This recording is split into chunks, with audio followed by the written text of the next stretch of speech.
Bismillahirrahmanirrahim. Assalamualaikum warahmatullahi wabarakatuh. Pemirsa yang budiman, kajian kristologi kita selanjutnya adalah membahas tentang pernyataan Saifuddin Ibrahim. Kalau ditempeleng di pipi kanan, kasih yang kiri. Nggak masuk akal saya jadi orang Kristen. Tetapi itulah yang terjadi. Amrozi bom Bali. Iman saya goncang. Di sana manusia boleh membunuh manusia lain karena perbedaan keyakinan. Tetapi Injil berkata, kalau kamu ditempeleng pipi kanan, kasih yang kiri. Wah, pemirsa, pernyataan Saifuddin Ibrahim ini merupakan dampak fatal dari Grand Design yang diciptakan oleh gereja yang menulis Injil-Injil dalam Alkitab. Grand Design ini diciptakan oleh gereja dengan membalik cerita perjuangan patriotik Yesus menentang penjajah Romawi menjadi Yesus yang jinak, yang lemah lembut dan pasrah. Wow! Kecurangan gereja ini mengakibatkan salah kaprah Saifuddin Ibrahim yang menjinakkan perjuangan patriotik Yesus sebagaimana diungkap oleh Neil Asher Silberman dalam bukunya The Hidden Scroll.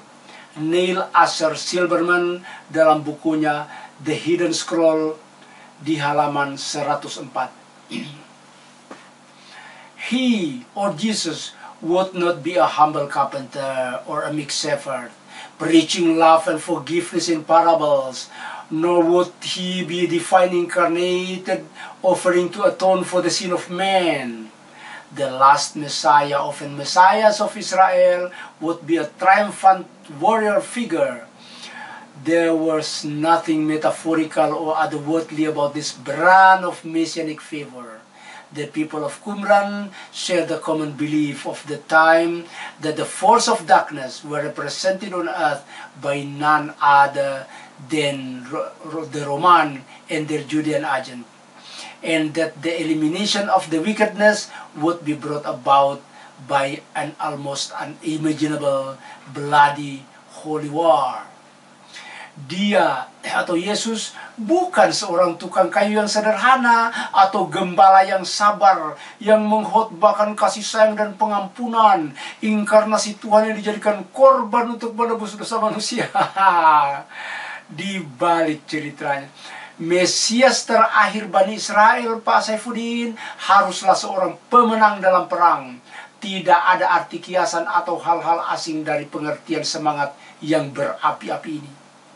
Masyarakat Qumran memiliki pemahaman yang sama terhadap masa di mana kekuasaan sesat diwakili oleh penjajah Romawi dan antek-anteknya di Yudea. Dan untuk menghapuskan kezaliman ini harus dilakukan melalui jihad.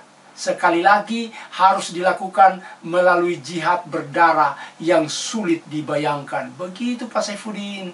Wah, Pak Saifuddin sudah salah kaprah. Latar belakang kontradiksi ini dijelaskan oleh 3 pakar Alkitab, Kristen, Michael Beigen, Richard Leigh, dan Henry Lincoln dalam buku mereka The Messianic Legacy. Apa kata mereka? Rome was the enemy. No Jew should pay tribute to Rome. No Jew should acknowledge the Roman emperor as his master. There was no master other than God. The patriotic religious duty of every Jew was to fight for the reinstatement, this birthright, this covenant. Roma adalah musuh. Tidak seorang Yahudi pun yang menghormati Roma. Tidak seorang Yahudi pun yang mengakui Kaisar Roma sebagai tuannya. Tidak ada yang dipertuan oleh orang Yahudi selain daripada Allah. Tugas patriotik keagamaan Yahudi adalah berperang untuk mengembalikan hak asasi dan tanah perjanjian, bukan memberikan pipi kanan dan pipi kiri untuk ditempeling oleh tentara Romawi. Ada saja Saifuddin. Untuk tugas mulia ini, Yesus dan pengikut-pengikutnya mempersiapkan diri untuk berperang setiap saat. Tidak mungkin penjajah Romawi disingkirkan dengan memberikan pipi kiri untuk ditempeleng seperti yang dipropagandakan oleh Saifuddin Ibrahim. Saifuddin Ibrahim tanpa sadar telah menyesatkan umat. Pak Saifuddin, tidak mungkin seorang yang ketika ditempeleng pipi kanannya lalu memberikan pipi kiri untuk ditempeleng akan disalib oleh tentara Romawi. Tidak mungkin. Penyaliban adalah hukuman mati yang sangat menghina untuk pemberontak. Saifuddin Ibrahim ini bermimpi di siang bolong. Siapa sebenarnya Yesus, Pak Saifuddin? Baca Injil Matius berikut ini. Jangan kamu menyangka bahwa aku datang untuk membawa damai di atas bumi. Aku datang bukan untuk membawa damai, melainkan pedang. Pedang! Pak Saifuddin bilang tidak bawa pedang. Ini Yesus bilang, saya bawa pedang. Matius pasal 10 ayat 34. Pernyataan perang terhadap kerajaan Romawi dan perintah untuk mempersiapkan diri ini bukan pernyataan kiasan atau alegori Pak Saifuddin, tetapi nyata dan jelas dalam instruksi Yesus kepada murid-muridnya dalam Injil Lukas. Hei murid-muridku, siapa yang tidak mempunyai pedang harus menjual jubahnya untuk membeli pedang. Kata mereka, Tuhan, ini ada 2 pedang. Jawab Yesus, sudah cukup. 2 pedang cukup, 1 pedang belum. Lukas pasal 22 ayat 36 dan 38. Pemirsa, pedang Yesus dan pengikut-pengikutnya ini bukan pedang mainan dari plastik Pak Saifuddin, tetapi pedang baja yang mampu merontokkan telinga musuh. Lalu Simon Petrus yang membawa pedang menghunus pedang itu, menatakkan kepada hamba imam besar dan memutuskan telinga kanannya. Putus telinga kanannya. Itu bukan pedang plastik, pedang baja. Yesus dan murid-muridnya membawa pedang. Selanjutnya Michael Baigan dan kawan-kawan dalam bukunya yang sama di paragraf selanjutnya ini, dia mengatakan, in the name of this objective, all means were sanctioned. When circumstances permitted, the zealot engaged in large-scale convention military operation. At other time, they waged an incessant guerrilla war, attacking isolated Roman garrison, abusing caravans, cutting supply roads. They did not shrink from assassination, and insofar as the technology of the epoch allowed, they employed technique which today would be associated with terorisme. Terorisme Pak Saifuddin. Ini mereka melakukan praktek terorisme. Demi tujuan seperti yang dijelaskan sebelumnya, segala cara dihalalkan. Kalau keadaan memungkinkan, para patriot Yahudi akan melakukan perang besar-besaran.